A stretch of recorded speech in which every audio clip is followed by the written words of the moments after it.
Hey guys, welcome to What's Out There. I'm your host Grim Webster, and tonight's episode is about the Hat Man. Sadly, Tyler couldn't join us tonight. He is out due to personal reasons, and we hope to see him back soon. And actually, the reason we're doing this show is because of Tyler. In the last episode, which was a clip show more or less, Tyler actually told us about his encounter with the Hat Man, and that got us started on looking into who else may have had an encounter with the Hat Man, and we actually came across a whole lot of experiences, people who had encountered the Hat Man. We're going to kick it off with Tyler's encounter, which we have pre-recorded from the last episode, so we'll go ahead and play that for you now. I was just on the paranormal subreddit earlier this week talking about something that happened to me like 6 years ago that apparently is a pretty big phenomenon that people like all over the world have experienced. This was about 6 years ago. I was 14. I just turned 20. I was in my living room, and the way my living room is set up, you could see there's like an entryway into the dining room, and like directly across from that on the other side of the dining room was another entryway into the kitchen. So if you stood in the living room, you could see all the way back to the back door, back by the kitchen. But I was walking from one side of my living room to the other, and I looked down there and standing in front of my fridge, and this had to have been a good foot taller than my fridge, was this man in a like old style 3-piece suit with a trench coat on and a wide brimmed hat, like almost like a cowboy hat, I would say. And it was so weird to me. Like I looked at it and didn't think anything of it. I was like, oh, and just kept on going across the room to get my phone charger. And then as soon as I grabbed my charger, I was like, oh my, is somebody in the house? So I went back and I went through and checked all the doors and all of that, and there's nobody there.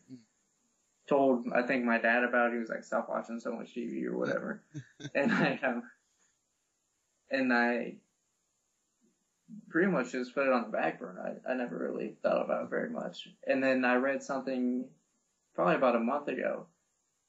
It was in the comments section on Reddit about a guy who saw the exact same thing. And then I think a week ago, I saw another comment. So I posted my own thing, gave my own experience. I think I got like 21 comments. I think probably 15 of them were people who had seen something similar.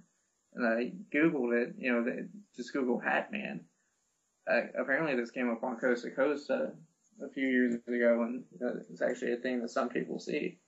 So what is the Hat Man? Well, according to Heidi Hollis, who apparently coined the phrase Hat Man, it's kind of a subgroup of the shadow people. Now, what are shadow people? Well, according to Heidi Hollis, who also coined that name as well, a shadow person is basically a shadowy form or figure. Most times they show up and they will choke you or scare you. They absorb fear and they cause it. Their goal is to hurt or cause you some sort of distress. Now, a Hat Man can indeed do the same things, and sometimes he will, but most often he will show up to observe. And now, while the shadow people are figures made completely of shadow, the Hat Man can actually be described mostly by his clothing. He's known to wear a 3-piece suit. He's described as being very pale, tall, thin, may or may not have a noticeable goatee and thin mustache. He may grin, tip his hat, or stare undeniably at a person at length or briefly. He's usually wearing a long black trench coat, 3-piece suit, white collared shirt, and flat-rimmed gaucho hat, although different hats have been reported. He appears in most any location, but most commonly is reported in people's bedrooms as they sleep at night. A feeling comes over the person, they wake up, and they find him watching them. So that's pretty freaking creepy. And apparently it's widespread.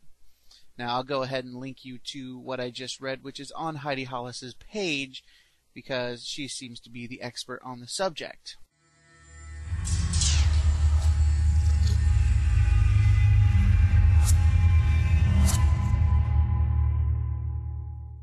We're going to move on to some submitted stories now, and the first one comes from an anonymous email through the blog page, and it reads like this. I was around 10 years old when I experienced the Hat Man. I had just gotten off the bus after school and ran up the driveway, eager to call my best friend on the phone. My younger brother had gone across the street to our aunt's house, and nobody else was home at our house. I sat in the front of our living room window in a swivel chair that we had. Before I dialed my friend's number, I had a very unsettling feeling that I wasn't alone. I swiveled around to look at the window and saw nothing. Our front door, which was at a 45-degree angle from the window, had a glass screen door that was unlatched and swinging open and closed. When the door came to, my heart seemed to stop beating and fall into my stomach. What I saw would not look scary out of context, but it terrified me more than anything else ever has. I can't explain the fear that image caused.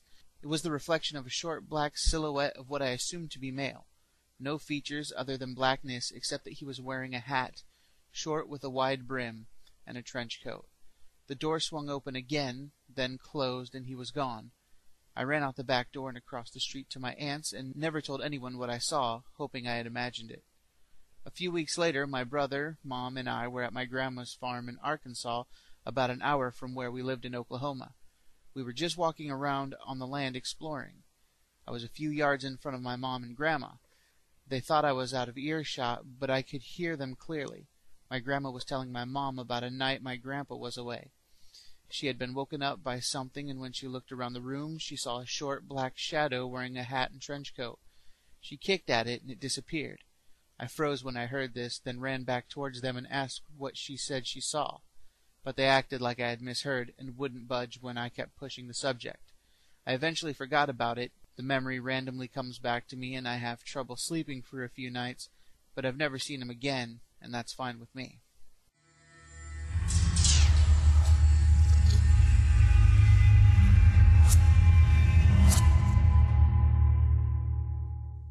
A user from Reddit by the name of I'm in your back seat encountered the Hat Man, and this is what he said. I looked out of my front door one night at my old house, and behind the beam of a street light I saw just that. It was a shadow within the dark. I then opened the door, still maintaining a visual on it, and it just faded away moments later. I realized the story isn't breathtakingly haunting, but it scared the heck out of me. I agree, if I stepped out of my house and saw something like that, I would probably be frightened as well. Now this next one also comes from Reddit, and this is by a user called Dick Snorkel. It reads like this. My family goes to Mexico at least once a year. They started the tradition before I was born, but made a trip once when my mom was pregnant and about 10 months after I was born. We have a house. We usually have it rented out, but we usually keep it open for Christmas. On my 5th or 6th Christmas there, we made a trip into Zocalo, and I played soccer with some kids until the family finished dinner. I opted out on ice cream to play on a huge elevated gazebo nearby. I was running and trying to pull myself up on the side without stairs when I backed up too far and bumped into a bench. I felt arms wrap around me and a voice in my ear. He asked, "Where do you live?" And I started droning off my home address in the States. He said, "No, your address here." I tried to explain that I didn't know the names of the streets and turned around to see it was a man in a suit that looked like a business suit, but it was exotic somehow. It occurred to me later that he might have been wearing something made out of snakeskin, but the best recollection I can piece together is really just a leathery colored suit with puke greenish colors in its other clothing. His hat matched his suit and may have had a band on it of some kind. I only seen my dad leaving the house in button-down shirts at that point, so I didn't know much about fashion. The strangest thing about the situation was the fact that he was American. At least, I thought he was American. He completely lacked an accent, but had features that clearly showed he was not from the area. The town our house was near didn't have many visitors, and was really just a banana plantation with a small port for exports. Locals have regularly approached us and touched my head, having never seen blonde hair. My mom randomly decided to check on me, and saw the man with his hands on my shoulders. She screamed, "Police!" and I turned around to look where I'd heard the noise.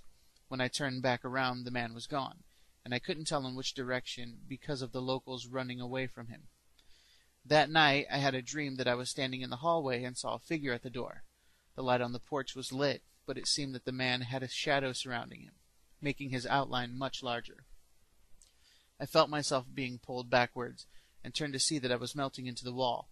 I couldn't breathe, possibly because my lungs were already molded into the concrete, but I can remember trying to whistle feebly as everything went black and I woke up.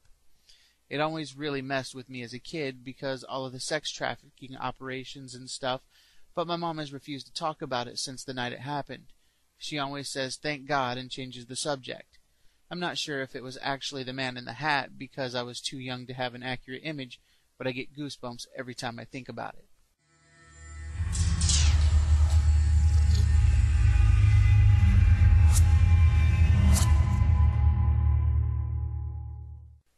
An email from the blog page from Bart reads like this. On a family trip when I was around 8 years old, I was in a hotel in Houston, Texas. My whole family was sleeping, and I saw this hat man come right through the closed door to our room and look right at me. He had a sword, more like a fencing sword, and pricked me with it, and while I had no visible injuries, it burned quite a lot, and I cried out in pain. As he passed back through the door, my family woke up with a start to care for me. I spent a couple of days sick with a fever and anxiety before we went home, effectively ruining our trip. From that point on, for the next 6 or so years, I would hear his voice whispering to me directly into my ear, telling me how he would kill me. Sometimes he would be mixed into a crowd in the dream or skirting the edges of my periphery. It didn't matter if the dream was a nightmare or not, he would be there for sure, always whispering. Once I got through the paralyzing terror in dream, I started to become angry enough to turn and try to fight him. Every time I would turn to see him, he would be gone, but I would hear what I knew as the cape or long coat he wore snapping in the wind as he vanished or ran. Eventually, I began to plot how to stop him. The obstacle of actually catching him was always there. In my last dream of him, I set us in my backyard in daylight and was able to turn a weapon he was wielding against him by not turning around at all, but looking at the ground for his shadow and then grabbing the weapon in his raised outstretched arm. I turned the curved blade he was still holding against his torso and split him. The last thing I remember in the dream was seeing myself standing over his body from a third overhead perspective. Never another dream of him. A few years later I met a girl who would dream of him and tell me that he hated me, but wouldn't tell her why. It seemed that he was a menacing but romantic figure in her dreams. These dreams were eventually stopped when she also had to turn on him and mortally wound him in a later dream. I also remember finding a small church donation envelope in a grocery store parking lot that had a child's drawing of a hat man. I threw it away and hoped it was nothing. Also an odd occurrence of driving by an abandoned house in a cruddy neighborhood with a house-sized stick figure-esque depiction of the hat man in spray paint with the phrase, "I'm coming back," spray painted next to it. Now, if you ask me, that sounds like it would be a great, great horror story.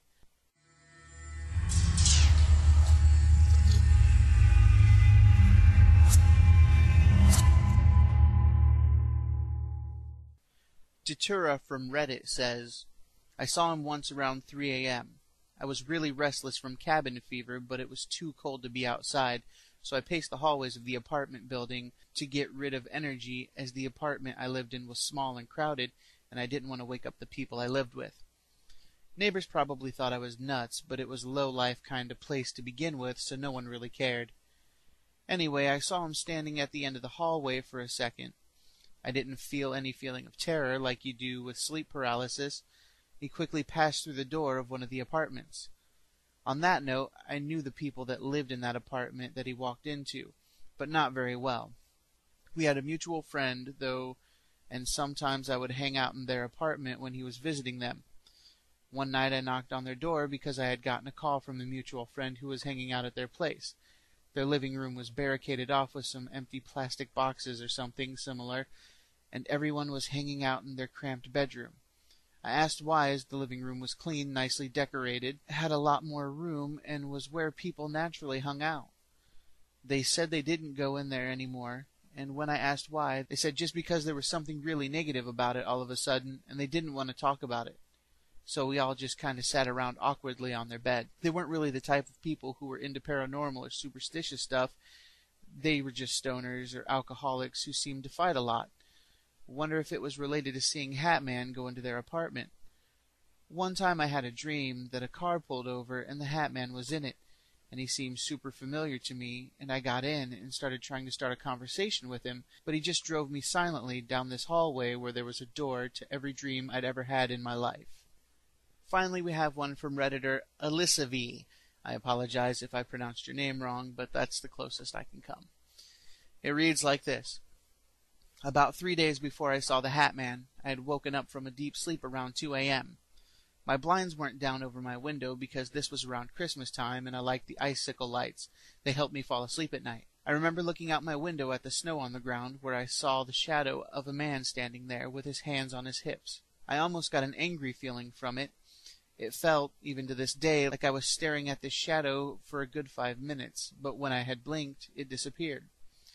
3 days later at dinner, I told my parents what I had seen.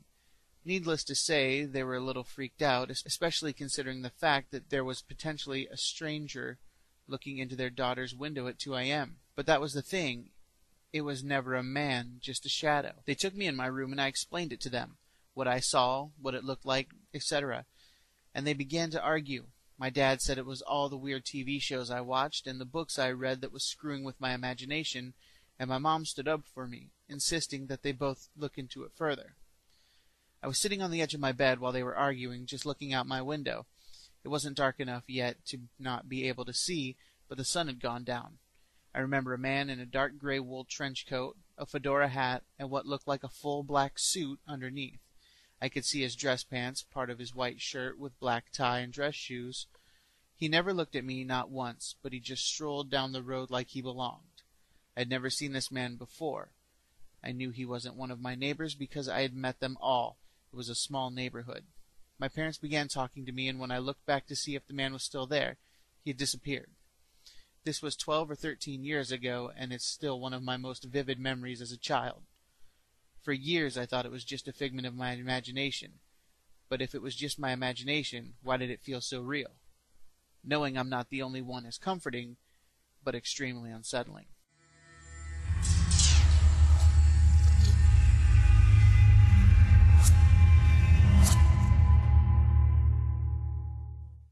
We've had 7 submissions tonight, including Tyler.